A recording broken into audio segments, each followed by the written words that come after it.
It is 2026 and the World Cup is going on. In this video, we're going to turn back the clock to 1978 when Argentina was the host of the Copa Mundial. That's what most of the world calls the World Cup. And they made 3 coins that year celebrating the fact that they were the host. Before we get any further, I'm going to point out that I am from the United States, and so I am not a huge football fan, and in fact, from the United States, we call it soccer instead of football. So if I ever call it soccer in this video, please forgive me. But I am a fan of world coins, and so that's why we're here today. The story of these 3 coins starts with a not-so-happy beginning. Now, the FIFA chose Argentina to host the World Cup in 1966. For the World Cup to be played in 1978. So in 1974, the Argentine government chose the logo that would go along with the World Cup, and that's what we see on all 3 of these coins. It kind of looks like, almost looks like a hand around the football. And this was based on the president of Argentina in 1974 was Juan Perón. And his signature gesture was to hold his arms and his hands up in the air. And so they took that logo and based the World Cup logo based on his signature gesture.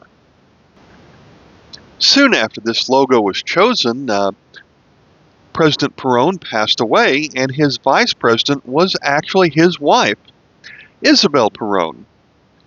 As it turns out, she was not as universally loved in Argentina as much as her husband. This allowed for members of the military leadership to stage a military coup in 1976. For the next several years, Argentina was ruled by a military junta, including the years of the World Cup. This gave an opportunity for the military junta in control to meddle in the affairs of the World Cup, and their first order of business was they wanted to get rid of the logo because it was going to remind people of the person who was just deposed, being the wife of the person who this logo was modeled after.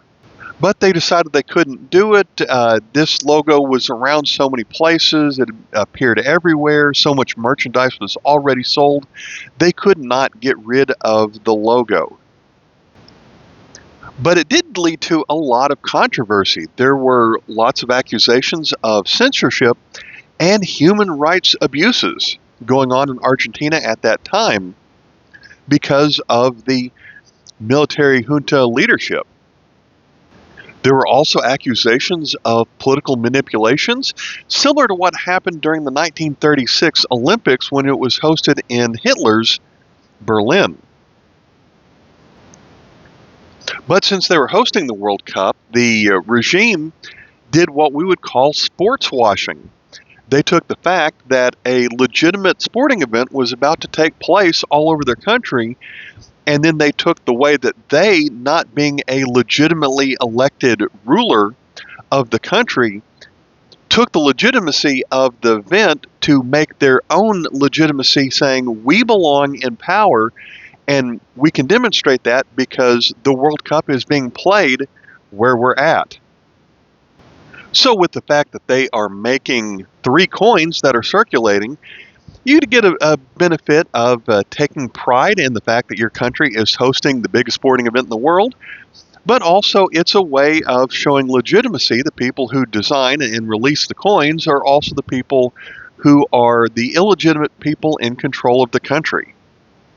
So as we look at these coins, they are pretty similar to each other. It's just you've got the 20, the 50, and the 100 pesos.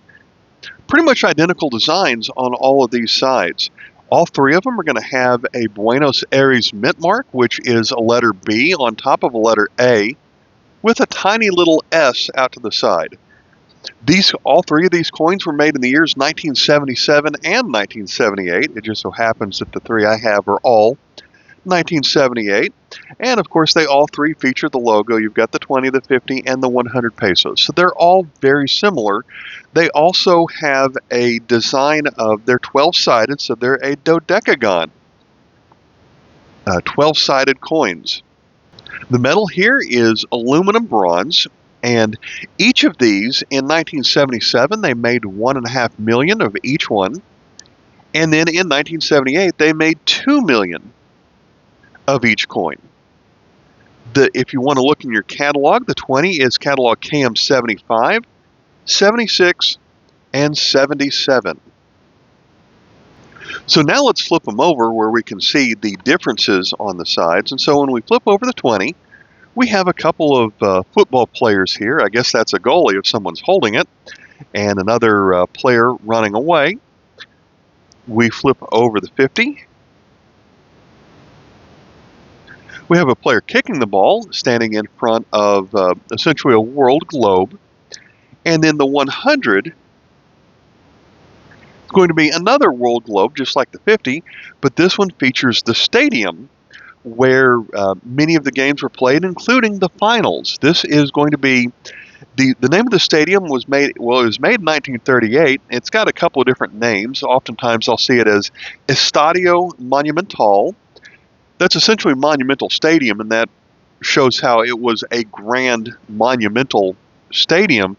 It could hold 74,000 people. It's the largest stadium in Argentina. It's also sometimes referred to as River Plate Stadium because the most prominent team in Argentina for the local games is the River Plate team out of Buenos Aires, and so that is the team that will also play in that stadium. As it turns out, Argentina did go on to win the 1978 World Cup, although there were accusations that some of the games were rigged. And so they won the finals in the home stadium, shown on this coin. These coins were available in a mint set of just these three coins packaged together. And let me read to you what it says. I've translated it to English in the mint set that you could get these three coins. It said the commemorative coins of the 11th FIFA World Cup, the 1978 Football World Championship. Football will reach its peak once again in the Republic of Argentina, as it has every 4 years in other countries. More than 100 nations are competing to win this World Championship, perhaps the most difficult prize to obtain among all sporting trophies. For the first time in history, a special issue of coins produced by the host country will commemorate the World Cup Championship. This series consists of 6 legal tender coins issued by the Central Bank of the Republic of Argentina, with denominations ranging from 20 to 3,000 pesos. The three smallest denominations, these 20, 50, and 100 pesos presented here, are struck in a copper, aluminum, nickel alloy. From a numismatic standpoint, this coin series is the first of its kind and represents a memorable collectible for coin collectors and football enthusiasts throughout the world.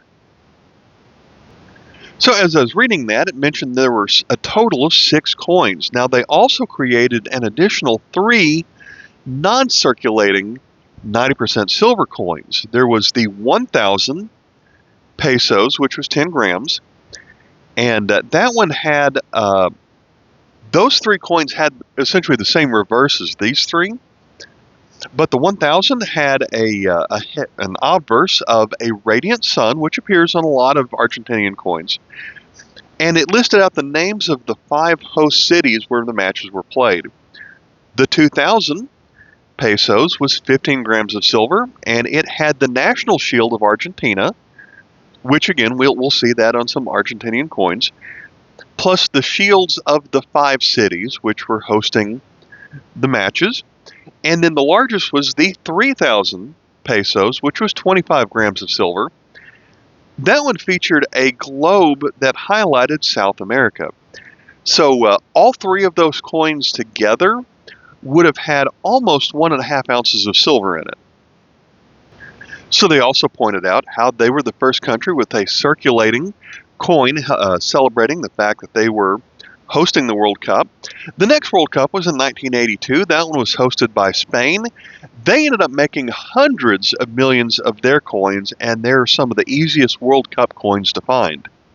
I made another video about that, a set that I purchased of them, and if I remember, I'll link it right here in the video. Also, Italy made a circulating coin in 1990, and Brazil made a coin in 2014.